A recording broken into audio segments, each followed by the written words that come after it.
So what I'm going to talk to you about now, two things. The first one is sustainable development and system innovation. Maybe you all know about sustainable development. Yes? So you're going to tell me what is sustainable development. Thank you. And then something about the evolution of sustainability within design. Maybe you don't know that much, because if you don't know about design for sustainability, so I will make a little path along the history of design in relation to sustainability.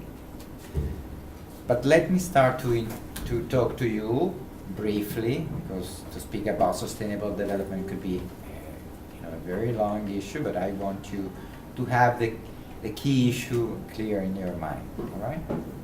And why sustainable development need and call for system innovation.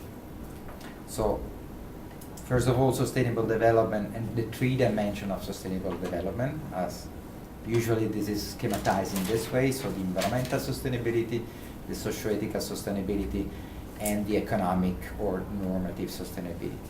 And then we will see something very, very important, said that this is the sustainable development, which is the entity of change, how much we have to change.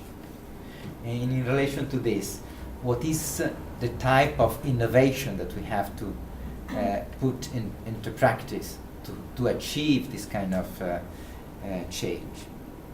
And then that is, we will come up to talk about system innovation.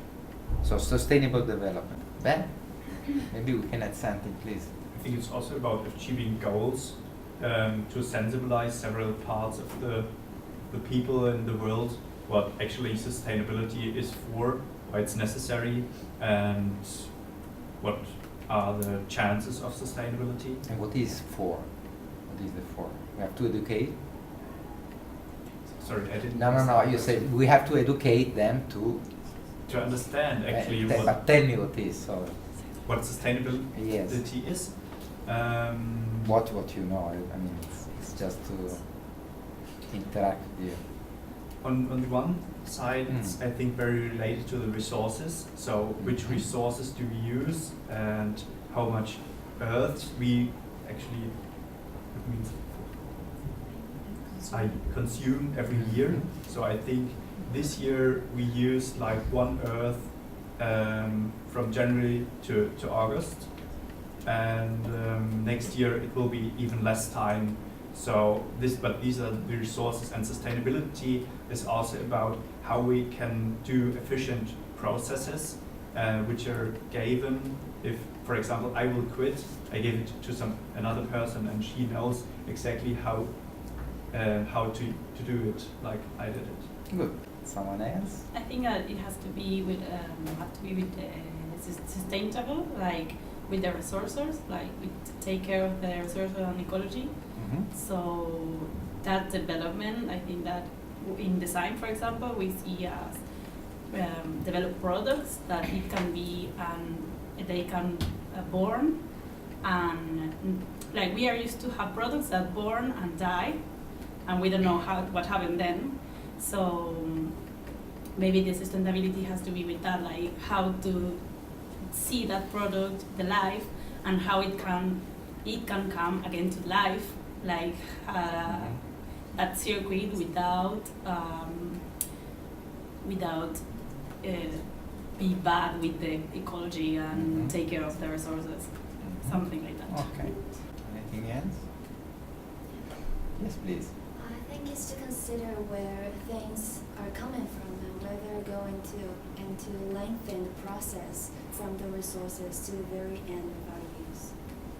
Yes, it's quite linked to, you made something. And everything you said so far is linked to the environmental dimension, okay? So not to harm the environment into which we live, and maybe we are part of the same environment, so even not to harm ourselves or something like this, and you have to consider the production system from cradle to cradle or something we're saying, and something like this, and the resource consumption. Okay, this is true.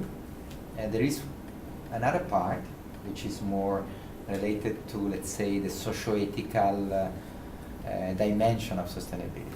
Nevertheless, if this is really a very short, my short description of sustainable development. So it's a development that takes place within the limits set by the nature. And here comes an important thing, that meet the present needs without compromising those of the future generation. So it's not just a matter of what is happening now, okay, that we can survive with our resources, but we have a responsibility in relation to the future generation. So the term sustainable can match when it born much from this point of view. Not only we have to make this development to be to make so that the resources worldwide are equitably distributed. You know that many people, population around the world, don't have access to resources or have a very different access to resources, and this can hamper really very much their quality of life or their possibility to live. And the concept came out the first time at the end of the 1987.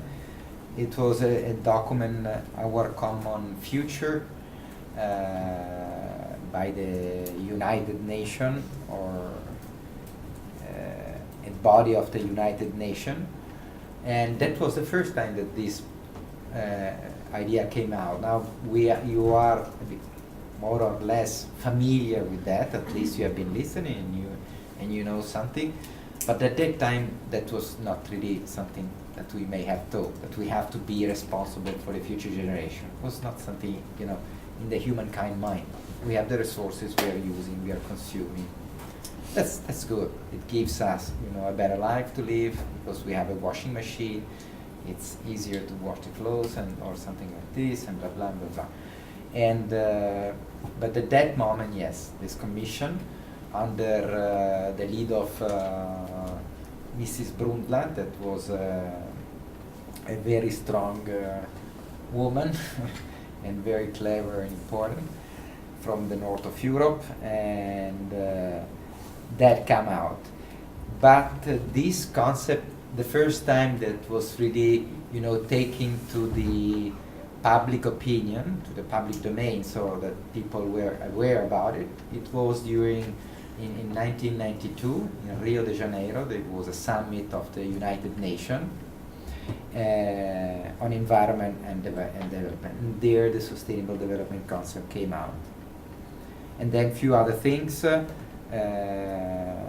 In 10 years later in Johannesburg, so we are in South Africa, it was again the United Nations reconvened there, and they discussed and they define a new agenda, an updated agenda on sustainable development. Then the EU made something, and then, there was something related to energy. Maybe we would come about that, but because it was understood more recently that sustainable energy and the access of energy to people is key fundamental for a sustainable development in itself. And more recently, let's say, the most recent agreed in an international level definition of sustainable development is the one that came out of a summit at the end of 2015 in New York, that came out with the 2030 Agenda for Sustainable Development and the so-called 17 development goals. Okay, said this, that is not that you have to remember, but it's just to give you an idea that this is a concept that at the beginning it was fragile. We didn't almost know what that was about, but then it becomes more and more important and understood. Understood and important doesn't mean that then is the real political action or the real entrepreneurial action is up to the level of the challenge that is in front of us. Okay, but there is definitely an understanding of this, and at least in words, a perception of this. These are the 17 development goals. I don't go through all of them, but you see that they are, because I will tell you the story in a bit different way, that they are related both to environmental and socio-ethical issues. Okay, some are related to this and some are related to the other. And in fact, to make it, you know, more a bit schematic, but you know, to get the key concept more clearly, and to have it there easy for you in your mind. It is common to divide sustainable development in three pillars, in three dimensions. The environmental dimension, so it is said not to exceed the geosphere and the biosphere resilience, so the capability of the Earth to absorb the emission of the production and consumption system and the extraction of resources of this consumption system without irreversible damaging effect, like global warming, acidification of water, and these kind of things, ozone layer depletion. So not to exceed this resilience. Resilience, maybe you know, it is used for material. Material is resilient. The resilience of a material is a capability of a material when you provoke a distortion, that the material come back to its position. So it's like the nature. I'm, as a human being, with my production system, I'm forcing it. Is the nature able to come back to the equilibrium? So we are not forcing this. If we are going over and we are provoking irreversible damaging effect, then we are going over the resilience of the system. Okay? And the socio-ethical dimension is tell us two things. One is related to the future generation. So we have to guarantee to the future generation resources for their needs and wants, okay, for their own, to satisfy their own demand of well-being and satisfaction and so on. The other one is related to the so-called equity principle, so related to the redistribution of resources worldwide. Okay? So there are two things that could be combined, but actually one is saying to the future generation, the other one is saying now that every human being on the earth should have the right to the same, is called environmental space, but it means the same amount of resources to satisfy their need. Or better still, we would say to the amount of resource that give the same satisfaction to the need they want, because maybe we can have same satisfaction of mobility, of eating, or whatever with less resources, and that is fine, or maybe even necessary. And then there is, of course, even the economic dimension, because all we are saying, it has to be, you know, framed into a model of offering, producing, and offering product or services that are economically feasible. If they are not, they don't succeed, they don't persist on the market, then they are outside, okay?